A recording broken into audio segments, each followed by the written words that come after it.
When you start paying attention, you see the benefits of wood chips just don't end. It's just awesome. So as your plants come up, you put the wood chips back around them, cover the ground, and then you go take a vacation, talk on the phone, go to work, visit your friends, because your garden no longer needs you.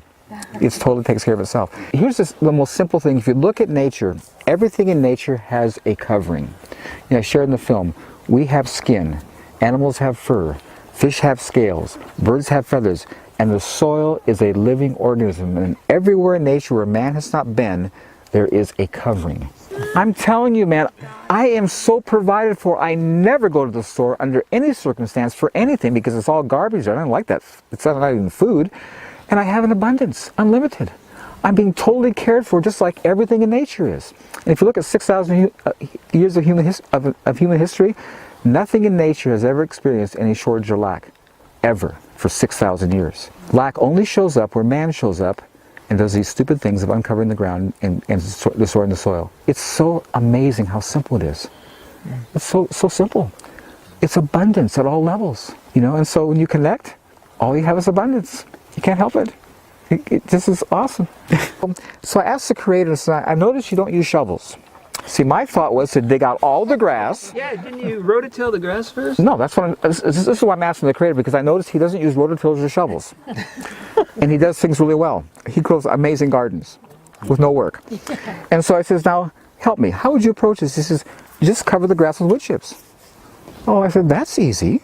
That takes how long? Can you imagine the work to dig out all that grass? And here's the insanity of digging out the grass. I put the wood chips 8 inches over the grass. This is fall.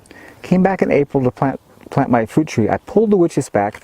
All the grass was totally gone, and the soil was black, full of worms. And here's what I heard. That grass was a living, green, awesome resource that now has composted and fed your soil. You are planning on laboring intensively to remove this incredible asset out of your garden. I'm just telling you, man, we work so hard to fail. Here's the reality.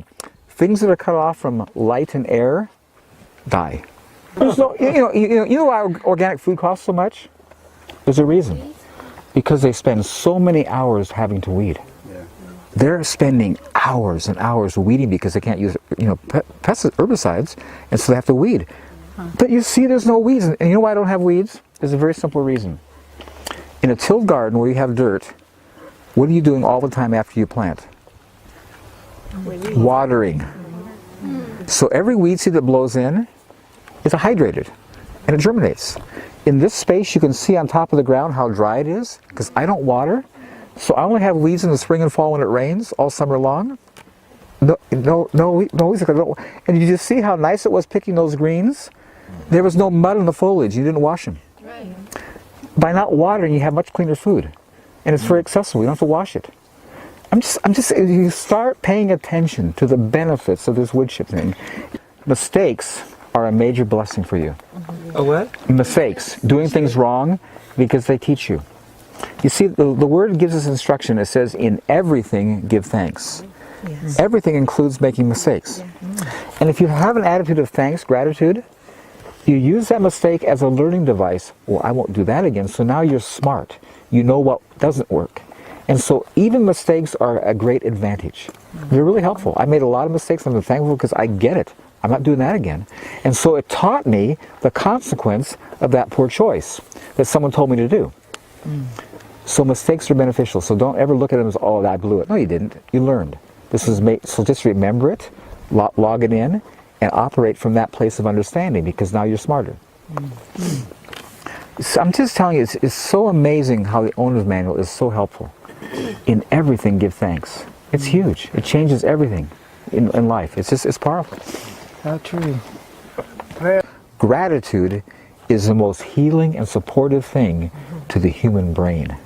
Whoa, awesome. Gratitude does major healing and support to the human brain. It's amazing. So many problems with bugs. Well, you know why? Thank you. I love these questions. See, when I first came, I had bugs in my apples. I had earwigs. I had all fungal diseases because my trees weren't well. You know why bugs aren't eating my produce? It's so full of water they drown. Are you hearing me? You see, when a bug bites into produce, they want cellulose and fiber. When they bite into mine, they drown. you all experience the water content. And what I'm getting is that you see underneath, look at this. This is classic. You see this leaf here? See, this is becoming dehydrated. Right here and right here. You see the bug bites in it? Yeah. The bugs are going after the dehydrated, unhealthy stuff. They're not going after the new growth that's full of life and water. And see, bugs are created by nature to maintain a healthy environment. They're not accidental. And so you don't kill them. Bugs are telling you your plant's dehydrated. Water, fertilize, get it well, because it's not happy. Bugs only take out stressed, dehydrated, healthy plants. You follow me? So you use, to get them healthy again, other than, you know, the dehydration, do you make a compost tea? No, I just put compost on the ground and let water go through it, and that creates its own tea. What I'm getting is that all the steps we do to help nature are, one, unnecessary and usually counterproductive, damaging to nature. Nature, as you see all around you, needs no help. And so our approach should be, go to nature, study how it works, and copy it. Because it does it the best, really. And it's that simple. I had the most interesting experience walk around. I grow celery. Anybody plant celery? Yeah. You know how small the seeds are? They're like tiny, it's like dust.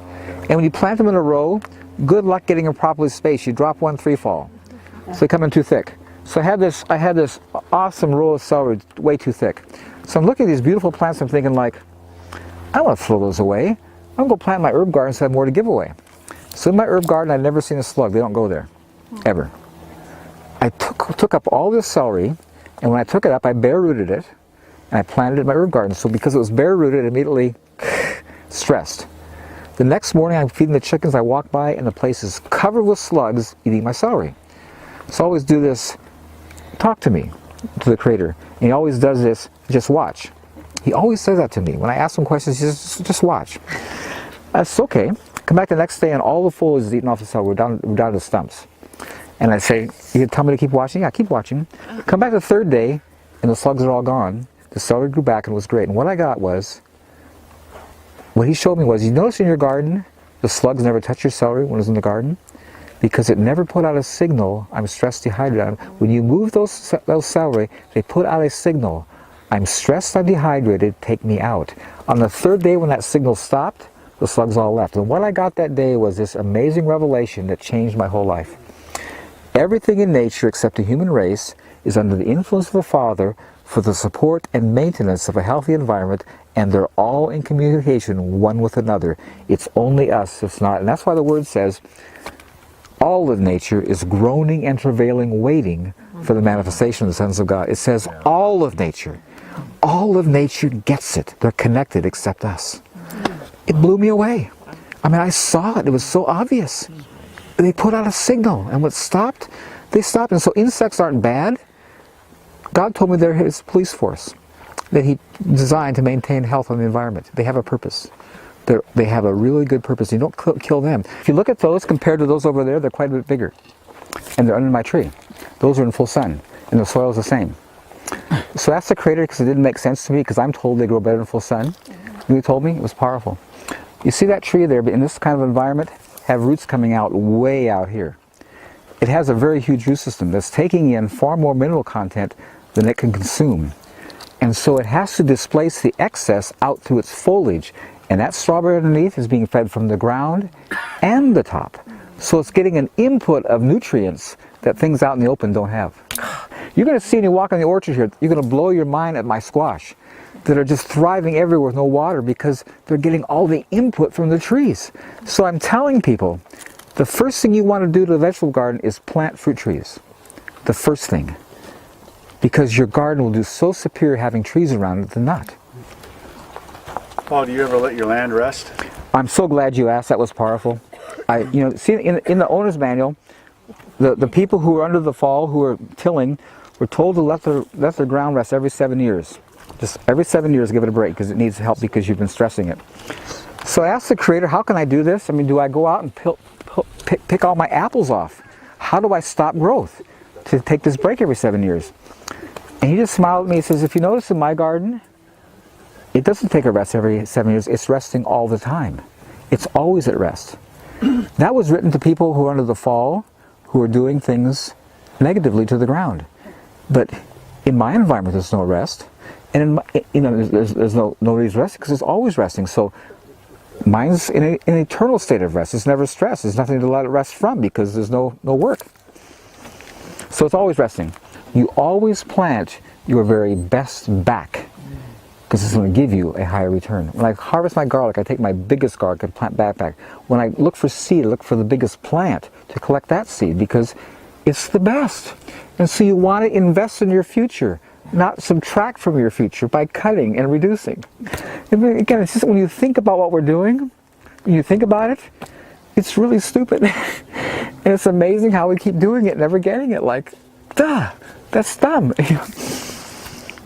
A question on the potatoes. I did your method about 8 to 10 inches wood chips, the whole potato, and the bugs just came in and like ate the potatoes up. So when I went to harvest, decent harvest, but there were just bugs all. Well, the bugs were there because they were hungry. He was here yesterday when we did the potatoes. Were there any bugs? What I'm finding is that you're starting out with a deficient situation. And everything there is hungry because it's not been well fed. When things come into order, there are no issues. And so you're just going to have to be patient, but in time, you're going to overcome that. The bugs won't. Yeah, it just seems like the wood chips are a great place for the earwigs and beetles and all that stuff. Well, it's a great place, but once they're well satisfied, which they are in nature, I'm not going to bother you. When I came here, when I planted my trees, I had earwigs in them. I had powdery mildew. I had scab. Huge. Today I have none of it. So I'm telling you from a place of experience, of observation, that when soil becomes nutrient dense, all disease issues leave. Let's talk about your body. When you're well hydrated, you're eating well, you have a good mental attitude, you're getting plenty of sleep, you could be around people sneezing and coughing with the flu, whatever. You're not affected. It's not touching you. Because your immune system is well supported and it works well. The same is in every living thing in nature. When something's being attacked by bugs, it's not well. Really. And so you just have to be patient, stay with it, and you're going to find, like I found, all those issues it doesn't happen immediately, but over time just get less and less and eventually are gone. Because that's the result of health. And I feel so thankful. I'm eating an apple every morning the entire year. Wow. I feel so, apple day keeps it. I think an apple is a king fruit. Remember the old adage, apple day keeps the doctor away? I just think it's so awesome to have live apples the entire year. It's just like, I feel so blessed. If you're storing food, like dehydrated food, where I live, the air is damp. It's very damp here. And if you're storing it in a building, they're going to rot. You know how you can keep that from happening? First thing I want to tell you is if you own a frost-free refrigerator, you're dehydrating all of your food, and you should never have it. All the food in your freezer in a frost-free is being totally dehydrated. All your meat, all that stuff you like, has no water content, because in a frost-free freezer, it's sucking all the water out of it. And so what you do, I have a place where I store all my food. I have a freezer with the door off, with a timer, and it comes on 3 times a day. And you look outside this little tube, water's dripping all the time because it's pulling water out of the air and getting it out of my building. So a freezer gets frost, your food's not dehydrated. If it is frost-free, your food is grossly dehydrated because it's pulling all the moisture out of the food. You see, all these things that we do for our conveniences, when you really start looking at them, you realize, man, they're major counterproductive, not good for us. Now look at this awesome parsnip under here. This is September, and the thing's still blooming. Look at that, flowers. They're acting like we're not going to stop producing because we don't know how. As you walk by my apple trees here, I want you to look at the tips and observe all the brand new, totally brand new growth coming off. Look at that, tiny little buds coming out. In September, at the end of September, when they should be going dormant. And this is without water or fertilizer. I'm just telling you, I don't know about you, but having done this my whole life, doing all the hard stuff and seeing this, it's just awesome. As you walk by, you see these squash hanging in my tree. Here's the thing about replenishing chips. When you first start, you're going to find, because your ground is hungry, they break down really quick and you got to replenish constantly. This is 38 years, And what I'm finding, because I have this major foundation built, my soil is very satisfied, I'm adding hardly ever now because I have this amazing condition. And here's what I so love about the Creator. You know, in the owner's manual, he gives you instructions. It says, it's good for a man and woman to bear the yoke in their youth. What he's saying up front is, if you work hard up front and do it right, as you get older, it'll carry you. I want you to get this.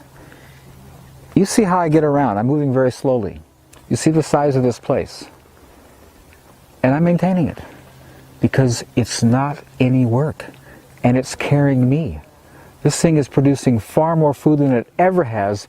And I'm doing 100% less work. It's so awesome. And I love how it's designed that way. If you do it right up front.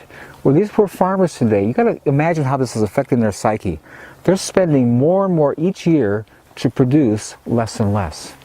That's got to do something to your psyche. Your investment is not increasing, it's decreasing at a constant level. And you're getting older and wanting this thing to carry you, you're realizing it's not. Because it's not working. Where this blows my mind, man. It's just like every year, like, can I get less, please? You know, it's too much. Paul, when do you prune your trees? I prune my trees when it's convenient. Because I'm learning, now that I'm getting older, that convenience is really cool. It's a great way to live.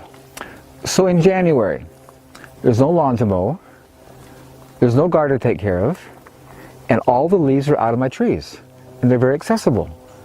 So that's when I prune. Again, convenience. It's just, if you just connect dots, it's just, and what I'm loving about that is that when I was young and doing stuff by the date, I come out every April. My garden is standing water and I'm tilling and all this mud just fighting it. 7 to 10 days it's solid green with weeds, I'm back again. And I'm just stressed constantly. And it's not doing that good. Now, when I get around to it, I do it. If I don't, I don't. Who cares? It's fine. And I'm so enjoying living at that level. It's just so much easier on life. Stress is the hardest thing on the human body.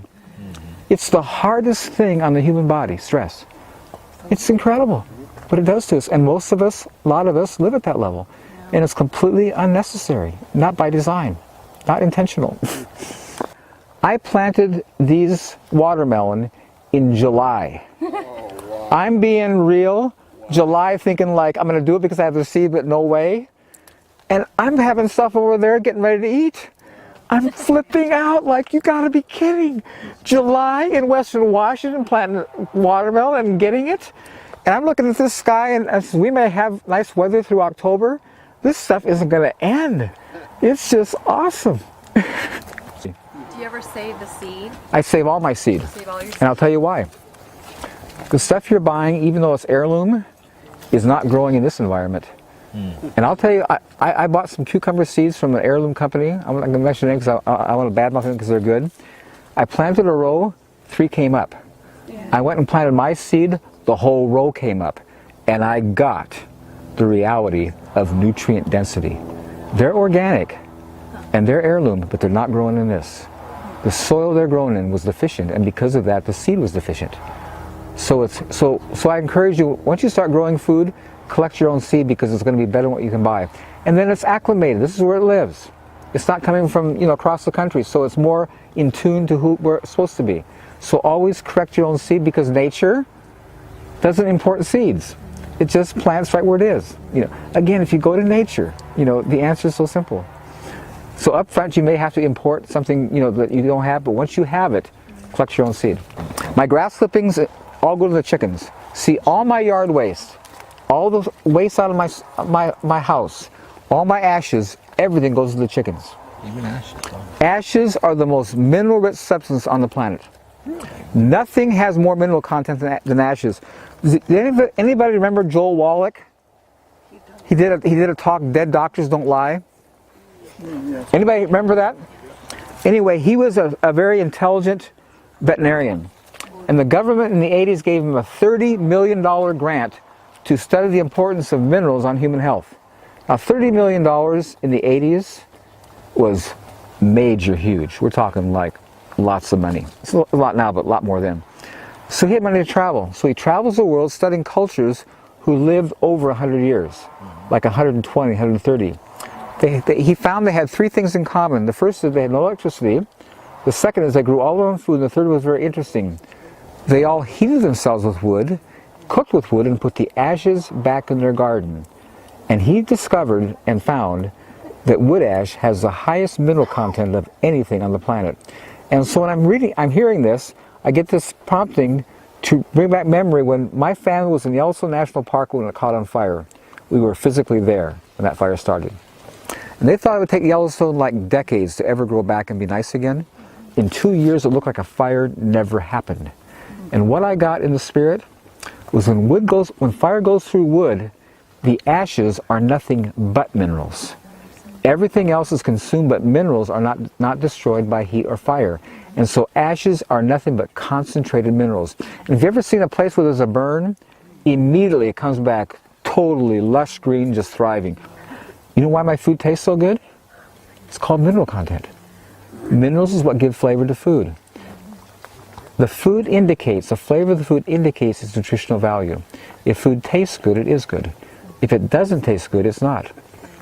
And you can see how we were so lied to in school. They told us in school when they started corrupting our soil with chemical fertilizers, 1948, that now this dead funky food you have, you can use condiments and dressings and sugar to make it taste good. Are you hearing me? Yeah. Yeah, it's dead funky food. You shouldn't eat it. But you can dress it up. You can make it tolerable with all this trash. And we did it. And do it. And don't get it. If it doesn't taste good, it's not good. Don't eat it. Really. I mean, it's so amazing when you really check in and pay attention to what's happened and how with the public school system dumbing us down, teaching us not to think, how they brought all this stuff on us that makes absolutely no sense and it's totally counterproductive. It's huge.